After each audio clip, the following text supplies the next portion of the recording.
حالانکہ نماز کے فلسفے کو اگر سمجھا جائے تو نماز اللہ تبارک و تعالیٰ کی عبادات میں سے وہ عظیم عبادت ہے کہ اس کو سمجھا جائے تو یہ لذتوں سے بری ہوئی عبادت ہے۔ کیوں؟ دیکھیں دنیا کے اندر اگر کوئی آدمی معمولی دنیاوی حیثیت رکھنے والے آدمی کے پاس جاتا ہے، اس سے ملاقات کرتا ہے، آج کے دور میں سوشل میڈیا کا دور ہے، وہاں سیلفیاں لیتے ہیں اور سوشل میڈیا کے اوپر دکھاتا ہے کہ بھائی میری فلاں سے ملاقات ہوئی، لیکن نماز یہ احکم الحاکمین، تمام جہانوں کا پروردگار رب العالمین سے ملاقات کا ایک ذریعہ ہے، ملاقات کا ایک لمحہ ہے، لیکن افسوس کہ انسان اس کی اہمیت نہیں سمجھتا، مسلمان اس کی اہمیت نہیں سمجھتا۔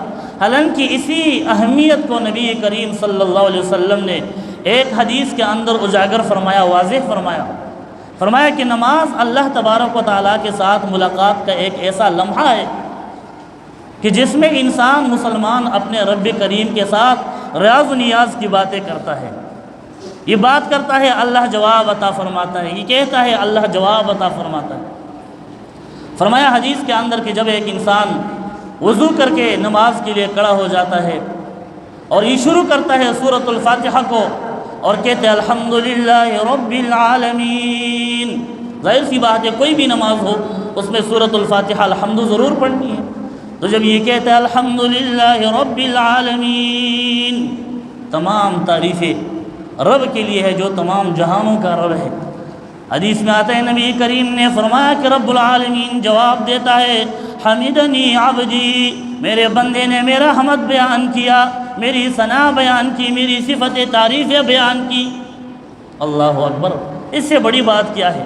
ایک دنیاوی معمولی عہدے والے کے پاس جا کے ہم شوخیاں بگاڑتے ہیں، پھولے نہیں سماتے کہ بھائی فلاں سے ملاقات کر کے آیا ہوں، رب العالمین تم سے باتیں کرے اور تم روٹ جاؤ، تم کہو کہ بھائی میری ضرورت نہیں ہے، میں نہیں چاہتا، اس سے بڑی بدبختی کیا ہوگی؟ اور جب حدیث میں آگے فرماتا ہے الحمدللہ رب العالمین الرحمن الرحیم، جب انسان کہتا ہے الرحمن الرحیم کہ تمام تعریفیں اللہ کے لیے جو تمام عالموں کا رب ہے اور رحمان ہے اور رحیم ہے، تو اللہ کریم کی طرف سے جواب آتا ہے حمدنی عبدی اثنا علی عبدی، میرے بندے نے میری صفتیں بیان کی، میری تعریف کی۔ اور پھر آگے بندہ کہتا ہے مالک یوم الدین، تو اللہ کریم جواب دیتا ہے مجدنی عبدی، میرے بندے نے میری بزرگی بیان کی۔ اللہ اکبر، یہ کتنا عظیم مکالمہ ہے اللہ کے ساتھ، ریاض و نیاز کی باتیں ہیں کہ انسان بات کرے، دعا مانگے اور اللہ کریم اس کو جواب دیتا رہے۔ مالک یوم الدین، اللہ کریم جواب دیتا ہے مجدنی عبدی، میرے بندے نے میری بزرگی بیان کی۔ یہاں تک تو اس نے اللہ کی تعریفیں بیان کیا، اللہ نے جواب دیا۔ آگے کا جملہ بڑا عجیب ہے، جو آج کل ہم صبح سے لے کر شام تک، شام سے صبح سے تک اپنی حاجات ضروریات دنیا کے پیچھے لگے پڑے ہیں اور کوشش کر رہے ہیں کہ کسی طرح سے دنیا بن جائے۔ اگلے جمعے میں اللہ تبارک و تعالیٰ نے ہماری آخرت کے ساتھ ساتھ ہماری دنیا بنانے کا بھی ہمیں کنجی عطا فرمائی۔ تو کیا فرمایا کہ جب انسان پھر آگے کہتا ہے ایاک نعبد و ایاک نستعین، ایاک نعبد، اے ربا تیری ہی عبادت کرتے ہم، و ایاک نستعین، اے اللہ تجھ ہی سے مدد مانگتے ہیں۔ یا اللہ عبادت صرف اور صرف تیرے لیے ہے، تیرے سوا کسی کی عبادت نہیں کرتے، اور اللہ مدد مانگنی ہے تو ہم نے صرف تجھی سے مانگنی ہے۔ اللہ تو واحد لا شریک ہے، تیرے سوا کوئی شریک نہیں، تیرے صفات میں، تیرے ذات میں، کسی شکل میں۔ یا اللہ عبادت بھی تیرے لیے، یا اللہ مدد بھی تجھ سے مانگ۔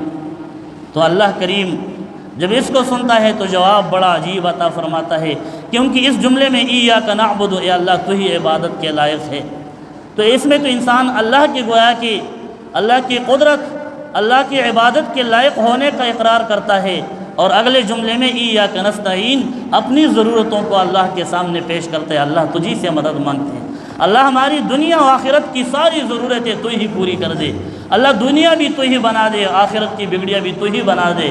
تو اللہ کریم جواب کیا عطا فرماتے ہیں، فرمایا ھذا بینی و بین عبدی، یہ جو جملہ ہے، یہ جو آیت ہے، یہ میرے اور میرے اس بندے کے درمیان مشترک ہے، اس لیے کہ ایک تو اس نے کہا ایاک نعبد، اللہ تیری عبادت کرتے ہیں، تو عبادت کو میرے لیے خاص کر دیا، یہ میرا حصہ تھا۔ اور آگے ایاک نستعین، اللہ تجھی سے مدد مانگتے ہیں، یہ اس نے اپنے لیے مانگا۔ تو اللہ کریم نے جواب دیا ھذا بینی و بین عبدی، یہ میرے اور میرے بندے کے درمیان مشترک ہے، وَلِعَبْدِي مَا سَأَلَ، اور میرے بندے کو سب کچھ ملے گا جو اس نے مجھ سے مانگا۔ اللہ اکبر۔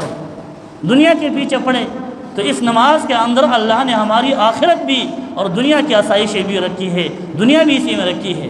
کاش ہم اسی طریقے سے نماز کو پڑھنے والے بن جائے تو اللہ ہماری دنیا بھی بنا دے، آخرت بھی بنا دے۔